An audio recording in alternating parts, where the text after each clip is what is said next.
पूरा देश आज रिपब्लिक भारत के साथ अरावली को बचाने की जंग लड़ रहा है और ये जंग बेहद जरूरी है, क्योंकि अगर अरावली नहीं बची तो कैसे हमारे आसपास तस्वीर बदल सकती है। तस्वीरों से आपको हम बताते हैं कि खतरा किस कदर बढ़ सकता है। सबसे पहले आप ये तस्वीर देखिए, या यूं कहें कि सबसे पहला खतरा क्या है आप समझिए।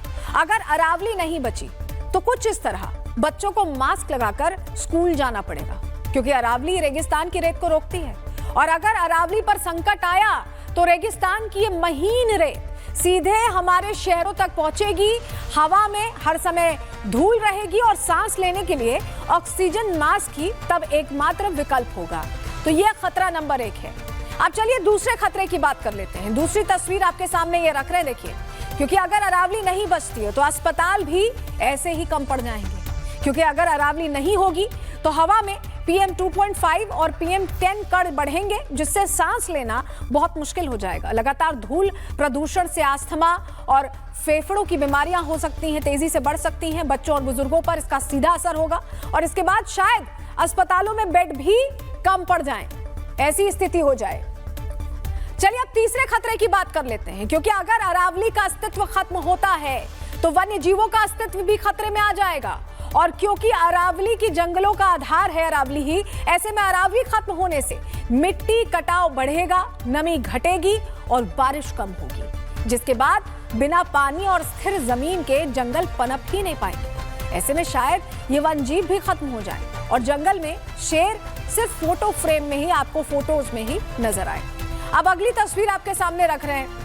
अगले खतरे के बारे में बता देते हैं आपको, खतरा नंबर 4, क्योंकि अरावली पर अगर संकट आया तो हमारा भारत झील मुक्त देश बन जाएगा। झीलों का कैचमेंट और भूजल रिचार्ज नष्ट हो जाएगा। बारिश का पानी रुकने के बजाय पूरी तरह से बह जाएगा और ऐसे में धाराओं का प्रवाह टूटेगा।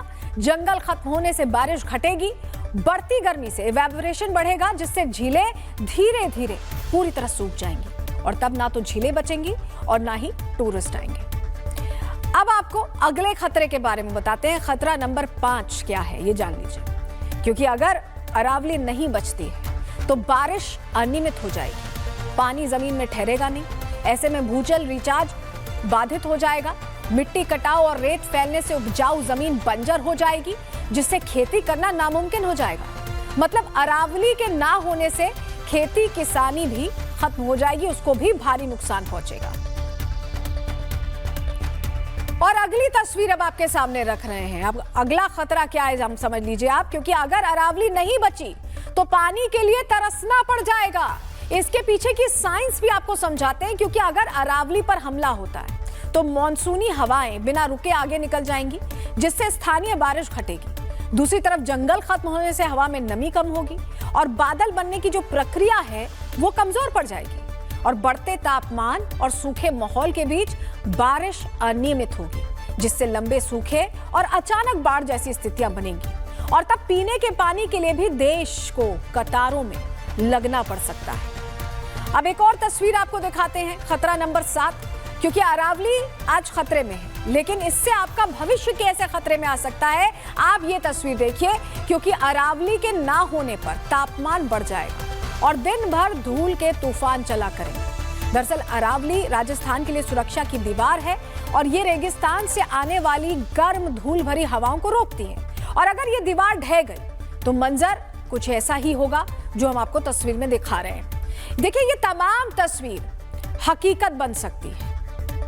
आप शुरू से देखिए कैसे अगर अरावली नहीं होती है तो ऑक्सीजन मास्क पहनना पड़ सकता है, धूल मिट्टी आएगी, जो बच्चे हैं उनके लिए आना जाना मुश्किल होगा, ऐसे ही बैठना पड़ेगा और हॉस्पिटल्स कम पड़ जाएंगे, क्योंकि स्वास्थ्य संबंधी बहुत सारी दिक्कतें हो जाएंगी। तीसरा खतरा आपको बताएं, जंगल और वन्य जीव खत्म हो जाएंगे। जो जानवर अभी आप देखते हैं वो आपको तस्वीरों में नजर आएंगे। चौथा खतरा, झील नहीं बचेंगी क्योंकि पानी ठहरेगा नहीं और ऐसे में टूरिस्ट स्पॉट्स जो हैं वो पूरी तरह से डिल्यूट हो जाएंगे, कमाई का जरिया खत्म होगा। खतरा नंबर 5 क्या है, जमीनें बंजर हो जाएंगी। जब बारिश ही नहीं होगी तो जमीनें बंजर होंगी, खेती किसानी पर इसका सीधा असर पड़ेगा और लोगों को दिक्कत आएगी, जो जिनका जीवन इस पर निर्भर करता है उनको दिक्कत आएगी। और पानी के लिए हो सकता है, जिस तरह से अगर बारिश कम होगी, पानी का ठहराव नहीं होगा, तो ऐसे कतारों में खड़े होकर पानी लेना पड़ सकता है हम सभी को। यह खतरा हमारे सर पर मंडरा रहा है। तापमान बढ़ेगा, धूल उड़ेगी, धूल भरी ऐसी आंधी चलेगी कि आपके लिए मुश्किल हो जाएगी। तो ये वो खतरे हैं जो अरावली अगर अस्तित्व में नहीं रहती तो हमारे लिए खड़े। ये तमाम तस्वीरें हकीकत बन सकती हैं अगर अरावली की इस जंग में हम जरा भी कमजोर पड़े। हमें याद रखना है कि अगर अरावली सिर्फ पहाड़ नहीं है बल्कि उत्तर भारत की सांसें हैं। हजारों सालों से ये पर्वतमाला हमारी जमीन, पानी और जीवन की रक्षा करती आ रही है और अब वक्त आ चुका है इसकी रक्षा करने का। क्योंकि अगर आज हमने आवाज नहीं उठाई तो इसका हिसाब हमारी आने वाली पीढ़ियों को चुकाना होगा। और आज जो अरावली स्वस्थ नजर आती है उसका हाल कुछ ऐसा हो जाएगा। आपको तस्वीरों के जरिए दिखा रहे हैं, आप दूसरी तस्वीर में देखिए, आपको समझ में आएगा इस तस्वीर में क्या हाल हो जाएगा। अभी कैसी है अरावली और बाद में कैसी हो जाएगी, ये दोनों तस्वीरें बता रही हैं कि हालात कैसे बदल सकते हैं और हमें इन्हें बदलने से रोकना है। अरावली बचाने की ये जंग अब भारत लड़ रहा है। राजस्थान से लेकर हरियाणा और हरियाणा से लेकर दिल्ली, पूरे भारत से एक ही मांग उठ रही है कि अरावली के साथ किसी तरह का खिलवाड़ नहीं होना चाहिए। पैसा कमाने की भूख हमारे पहाड़ों पर हावी नहीं होनी चाहिए। ये तस्वीर हम इसीलिए आपको दिखा रहे हैं क्योंकि अब आवाज उठ रही है। आज समस्त भारत एक मुद्दे पर साथ आ चुका है। अरावली को लेकर हम सब एक मत हैं। ये लड़ाई बड़ी है लेकिन सवाल भी हमारी सांसों का है। की धरती से आते हैं और यहाँ पर ये रिवाज रहा है कि अगर कोई नहीं मानेगा तो जोर जबरदस्ती नहीं चलेगी। अगर सर कटाना पड़ेगा सर कटाएंगे और सर काटना पड़ा तो सर काटने से भी नहीं चुकेंगे। ये महाराणा प्रताप का खून है। मुनीम, जब तक ये सरकार और कोर्ट का फैसला नहीं आएगा जब तक ये मुहिम चलाई जाएगी और मेवाड़ का एक एक व्यक्ति गाँव डाणी से आएगा और इस मुहिम को और चालू रखेंगे। जिस तरह से मेवाड़ के साथ में धोखा हो रहा है, पूरे राजस्थान के साथ में हो रहा है। आज जिस तरह से राजस्थान में अरावली पार्टी कट जाएगी, राजस्थान में जो दिल्ली का जो इतिहास है, दिल्ली की जो प्रदूषण है, वैसे राजस्थान में प्रदूषण फैल जाएगा। जो मरुस्थल को रोके हुए अरावली और जो वाटर शेव है, आज पानी है तो खेती है, खेती है तो अनाज है और अनाज है तो हम। अरावली पहाड़ जिस तरह कर रहा है, जो डेजर्ट उड़ रहा है, जो रेगिस्तान है, उस रेगिस्तान की जो मिट्टी उड़ती है उस डेजर्ट को वही रोकता है अरावली। अगर अरावली हट जाएगी तो राजस्थान में पूरे धूल का गुब्बारा बनकर और पोल्यूशन इतना खतरनाक फैल जाएगा जिसकी हद नहीं। और जो दिल्ली पोल्यूशन से गुजर रही है ना, वो राजस्थान पोल्यूशन से गुजरेगा। अरावली हमारी माता है। अरावलियों ने हमारे शूरवीर महाराणा प्रताप, महाराणा कुंभा को शरण दी थी और आज हमारा कर्तव्य बनता है कि जो सरकार, जो सुप्रीम कोर्ट इनके पीछे पड़ी है, इनको निस्तुनाबूद करने पीछे पड़ी है, आज हमारा कर्तव्य बनता है कि हम इसकी रक्षा करें। हमारा मेवाड़ का एक एक लड़का, एक एक युवा शक्ति इसके लिए मर मिटने के लिए तैयार है अरावलियों के लिए। देखिए, आज अरावली संकट में है तो हम मौन नहीं रह सकते। आज अरावली की लड़ाई को सामने से लड़ना पड़ेगा। इधर उधर की बात किए बिना तथ्यों पर बात करनी होगी और तथ्य ये कहते हैं कि अरावली आज खतरे में है। अरावली की लंबाई नापकर आप उसकी जड़ें नहीं काट सकते। अरावली का निर्माण आपने नहीं कराया है, इसीलिए अरावली के साथ किसी तरह का काट छाट करने का अधिकार कोई नहीं रखता है, सरकार भी नहीं रखती। ये समझना होगा, आपने नहीं इसका निर्माण कराया है, ये प्रकृति की देन है और आप इसे यूं बर्बाद नहीं कर सकते।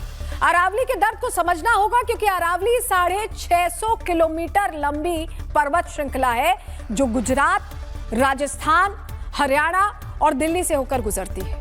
और ये एक ऐसा प्राकृतिक रक्षा सूत्र हमारे भारत में बांधती है जिससे हम और आप सुरक्षित रह सकते हैं। आप समझिए, 650 किलोमीटर लंबी अरावली की पर्वत श्रृंखला हर तरह से हमारी सुरक्षा करती है और हमारे लिए, हमारी आने वाली पीढ़ियों के लिए जरूरी है। ऐसे में इसका पूरी तरह से ह्रास कर देना सिर्फ अपने फायदे के लिए, ये कहां तक ठीक है? और यही सवाल आज हम पूछ रहे हैं, रिपब्लिक मीडिया नेटवर्क पूछ रहा है। और समझिए कि अरावली को बचाने की इस जंग में अब सियासत भी तेज हो चुकी है। सियासी वार पलटवार का सिलसिला चल रहा है। अखिलेश यादव क्या कह रहे हैं? कह रहे हैं कि अरावली बचाना विकल्प नहीं है, संकल्प। अरावली बचेगी तभी एनसीआर बचेगा। ये अलग अलग चेहरे कह रहे हैं। चंद्रशेखर आजाद कह रहे हैं कि प्रकृति के विनाश पर चुप्पी विकल्प नहीं है। आम आदमी पार्टी के संजय सिंह कह रहे हैं कि ना पेड़ बचेगा, ना पहाड़, ना झील, ना नदियां। भीम आर्मी के चीफ चंद्रशेखर आजाद का कहना है कि प्रकृति के विनाश पर चुप्पी विकल्प नहीं हो सकती। अखिलेश यादव कह रहे हैं कि अरावली बचाना विकल्प नहीं, संकल्प होना चाहिए। वहीं किसान नेता राकेश टिकैत भी कह रहे हैं कि अरावली उत्तर भारत की जीवन रेखा है, इसे बचाना ही होगा। ये अलग अलग चेहरे अब बात अपनी रख रहे हैं। चंद्रशेखर आजाद कह रहे हैं कि प्रकृति के विनाश पर चुप्पी विकल्प नहीं है। दूसरी तरफ राकेश टिकैत कह रहे हैं कि अरावली उत्तर भारत की जीवन रेखा है। ये तमाम चेहरे हैं। भारतीय युवा कांग्रेस भी कह रही है इसको लेकर, इसको सीधे लेकर कहा जा रहा है कि आज अरावली खतरे में है और कल हमारा भविष्य होगा। ये भारतीय युवा कांग्रेस का कहना है।